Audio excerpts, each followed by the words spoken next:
Sahabat Iman, berhenti sejenak, jangan gulir, jangan pindah, karena pesan yang akan kamu dengar hari ini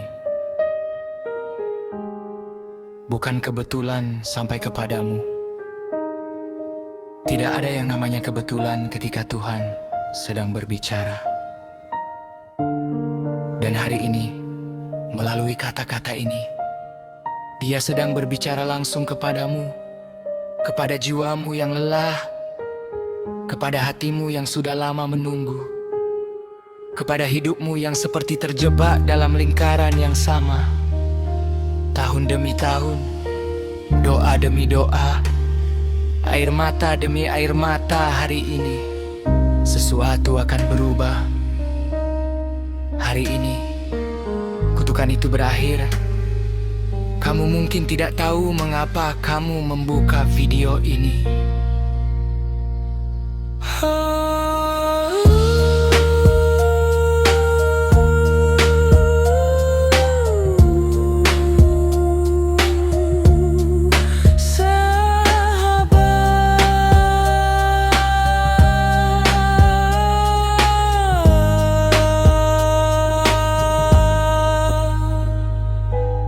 Mungkin tanganmu hanya menggulir tanpa tujuan. Mungkin matamu lelah dan pikiranmu penuh dengan kekhawatiran. Tapi izinkan aku berbisik sesuatu kepadamu, sesuatu yang ingin Tuhan sampaikan langsung ke jantung kamu, sesuatu yang sudah lama menunggu untuk diucapkan. Kamu bukan orang yang biasa. Ada sesuatu yang berbeda dalam dirimu. Ada api yang tidak pernah benar-benar padam, meskipun angin kehidupan sudah berkali-kali mencoba memadamkannya.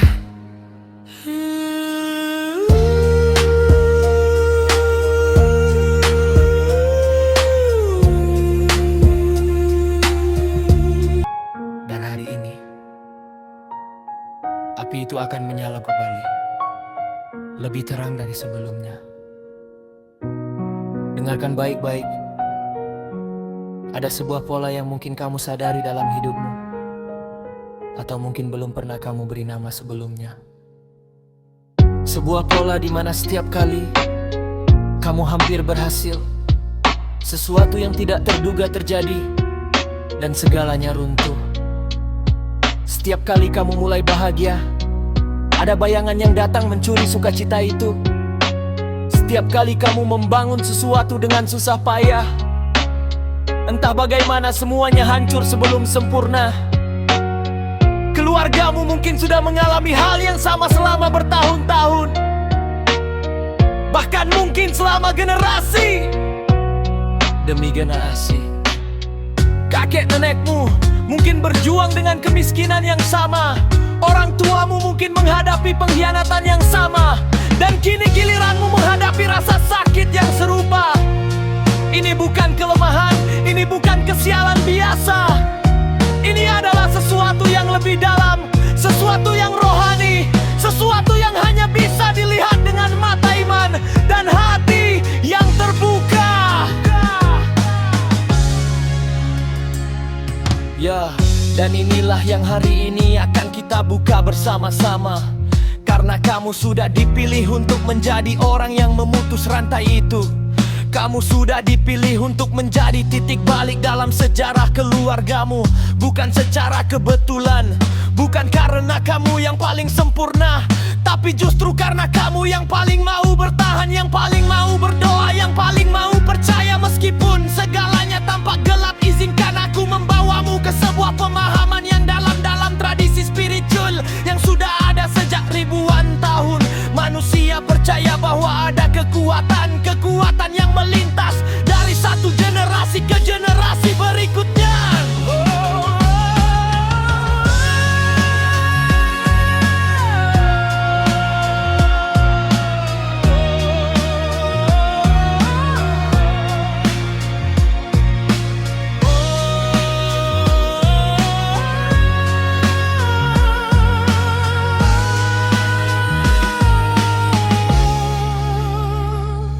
Bukan hanya kekayaan atau warisan materi, tapi juga pola-pola spiritual, ketakutan yang diwariskan, rasa tidak layak yang diturunkan, kebiasaan menyerah yang dicontohkan, hubungan yang rusak yang diulang. Ini bukan tahayul, ini adalah kenyataan rohani yang diakui oleh banyak tradisi iman di seluruh dunia. Dan kamu, jiwa yang terpilih ini, kamu adalah orang yang akan mengakhirinya. Sekarang tutup matamu sejenak, bayangkan pohon yang besar dan tua. Pohon itu adalah keluargamu, dengan akar-akar yang dalam dan cabang-cabang yang menjangkau jauh. Selama tahun-tahun, mungkin ada racun yang meresap ke dalam tanah. Racun itu mempengaruhi setiap cabang, setiap daun, setiap buah yang dihasilkan.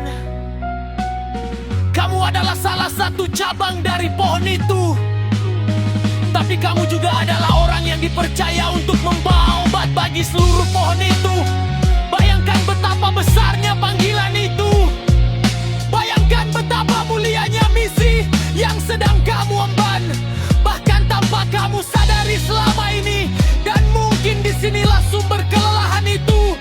Kamu berjuang bukan hanya untuk dirimu sendiri, kamu berjuang untuk sesuatu yang jauh lebih besar dari dirimu.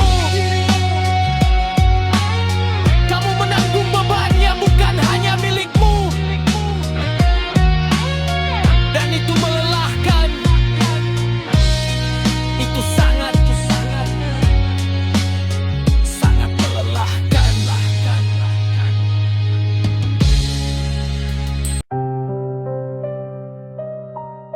Tapi hari ini,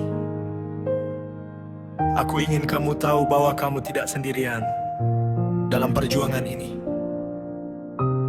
Ada kekuatan yang jauh lebih besar dari segala kutukan dan belenggu yang mungkin mengikat keluargamu selama ini. Kekuatan itu ada bersamamu. Kekuatan itu memilihmu, dan kekuatan itu hari ini berkata, cukup. Rantai itu akan putus hari ini. Mari kita berbicara tentang tanda-tanda bahwa kamu adalah jiwa yang terpilih. Karena banyak orang yang hidup dalam kondisi serupa, tapi tidak semua orang bangun dengan kesadaran yang kamu miliki. Tidak semua orang mencari jawaban. Tidak semua orang masih cukup percaya untuk berdoa dan bertanya. Tapi kamu di sini, kamu masih mencari, dan itu sendiri adalah tanda yang luar biasa. Tanda pertama adalah sensitivitas yang luar biasa. Sejak kecil mungkin kamu sering merasa hal-hal yang orang lain tidak rasakan. Kamu lebih mudah tersentuh, kamu lebih mudah merasakan ketidakberesan dalam sebuah situasi. Kamu sering dibilang terlalu perasa, terlalu sensitif, terlalu baper. Tapi tahukah kamu bahwa sensitivitas itu adalah sebuah karunia? Itu adalah kemampuan untuk merasakan dimensi yang lebih dalam dari kehidupan. Itu adalah antena rohani yang dipasang.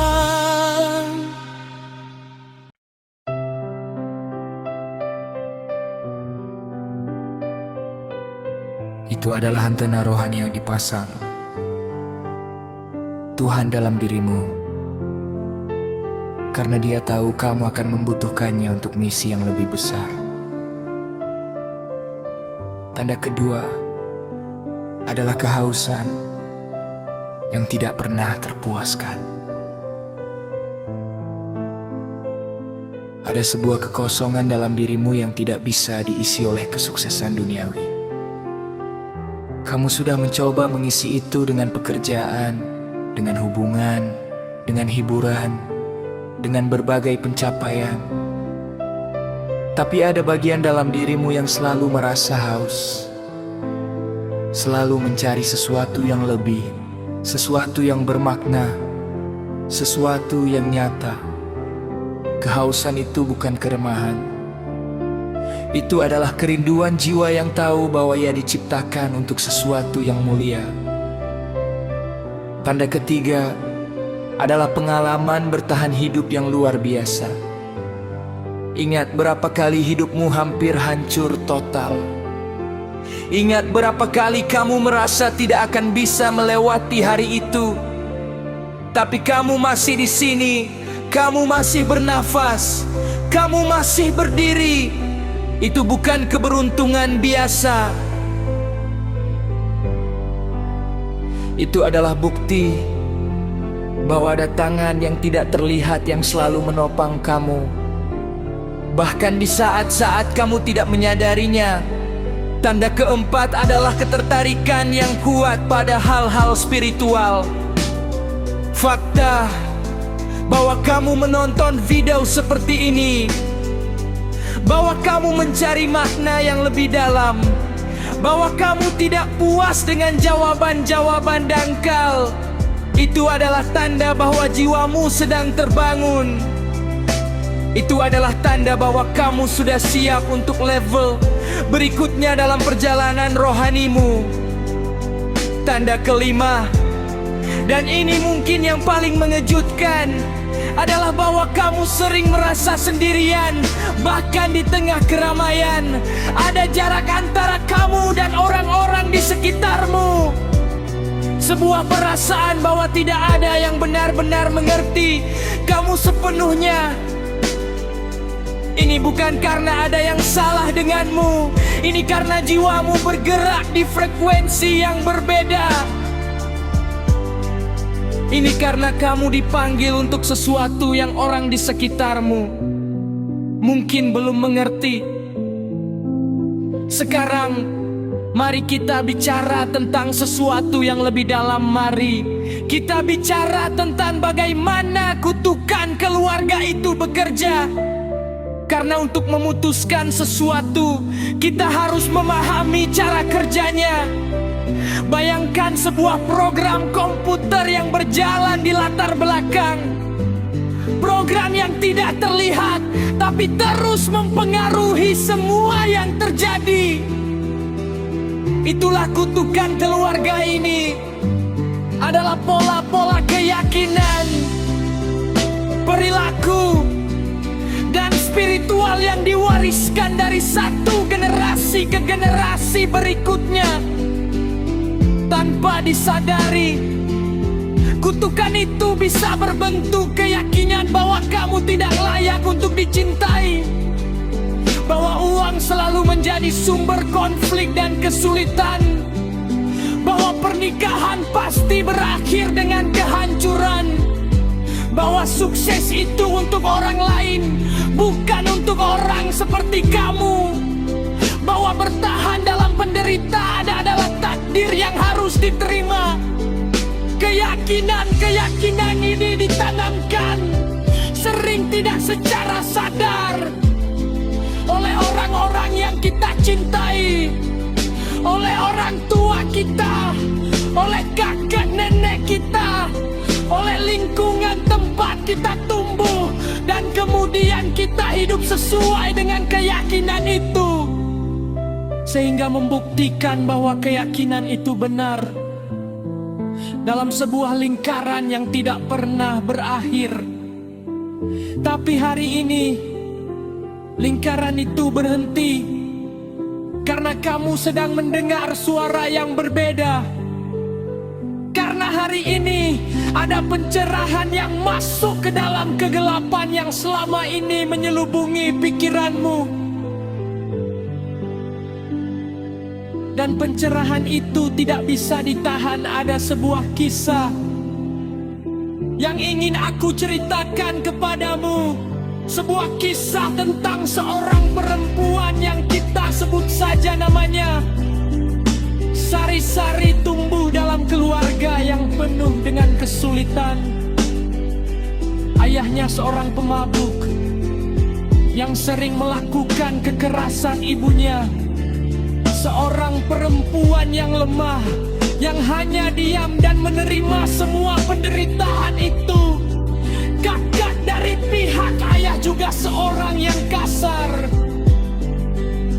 dan generasi sebelumnya lagi. Pola yang sama berulang sari tumbuh dengan keyakinan yang sudah tertanam dalam jiwanya. Keyakinan bahwa itulah kehidupan, bahwa cinta selalu menyakitkan, bahwa dia harus menderita untuk bertahan hidup. Ketika Sari menikah, tidak mengherankan bahwa dia memilih pasangan yang sama persis dengan ayahnya. Seseorang yang awalnya tampak berbeda, tapi perlahan-lahan menunjukkan pola yang sama. Dan Sari pun diam, persis seperti ibunya. Bertahun-tahun berlalu dalam penderitaan yang dia pikir sudah menjadi takdirnya.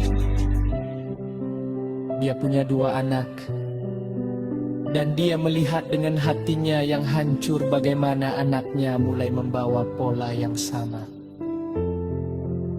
Lalu suatu hari, Sari terbangun bukan secara harfiah, tapi secara rohani. Ada sesuatu yang berubah dalam dirinya. Dia mulai mempertanyakan hal-hal yang selama ini dia anggap sebagai kebenaran. Dia mulai berdoa dengan cara yang berbeda. Bukan meminta untuk bertahan, tapi meminta untuk berubah. Dia mulai mencari bantuan, mulai berbicara kepada orang-orang yang bijak, mulai membaca dan belajar, dan perlahan-lahan seperti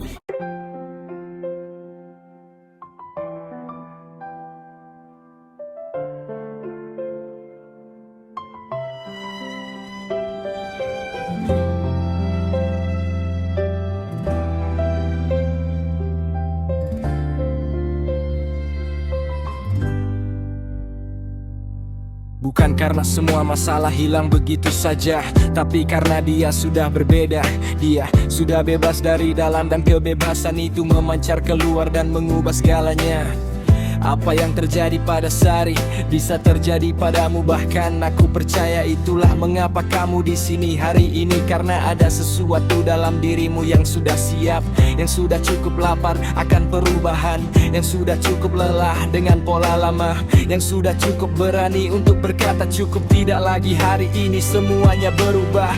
Sekarang aku ingin berbicara tentang kekuatan doa. Bukan doa yang dipanjatkan dengan bibir saja, tapi doa yang datang dari kedalaman jiwa. Ada perbedaan yang sangat besar antara kedua hal itu.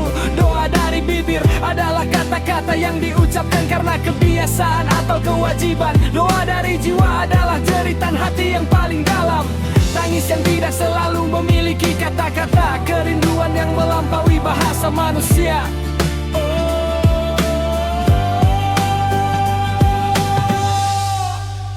Tuhan tidak membutuhkan kata-kata yang sempurna. Tuhan tidak membutuhkan doa yang panjang dan indah. Yang Dia lihat adalah hati, dan hatimu meskipun terluka, meskipun lelah, meskipun penuh dengan keraguan, hatimu masih mencari, dan itu sudah cukup. Itu lebih dari cukup.